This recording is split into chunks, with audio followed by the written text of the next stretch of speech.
Yeah, well, I had an injury-riddled career. I tore my ACL 3 times. I never got the 3rd one fixed.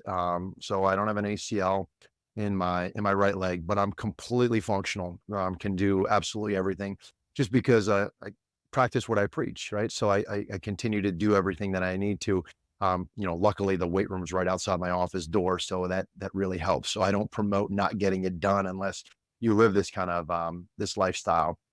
Uh, but I had an awesome mentor, and a guy named Ed Ruiz, who is really world renowned in speed training, and strength training as well.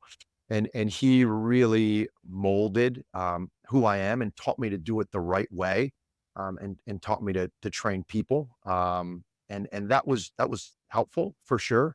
But to be honest with you, I wasn't sure that I really wanted to do this. I actually went back to school for my master's. I was working at Lehigh, and I was working at Speed Advantage Training, and I went back to Lehigh, or I went back to East Stroudsburg to get my master's. As I was doing that, and I actually was getting a dual master's where I was going to get my teaching cert in phys ed.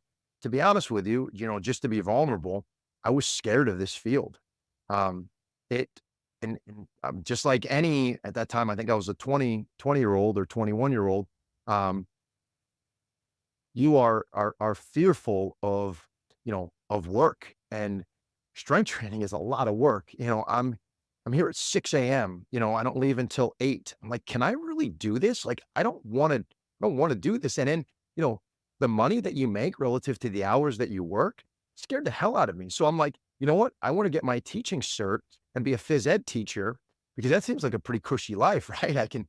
No disrespect, because being a teacher is really challenging nowadays, but, you know, having my summers off and, having stability and structure, I hear of all these strength Nine coaches to always getting five. fired and all of this. So to be honest with you, I got scared into getting a dual master's until I took my first master's class, and it was called Learner in the Learning Process. I literally, I can honestly say that I've never quit anything but this. I went to 2 classes. I was like, "There's no way in hell that I can do this." Like, you just read novels and talked about it. I'm like, "That's not me. I cannot do this. Like, I'm not gonna do that." So, I decided that, the only route for me was strength and conditioning.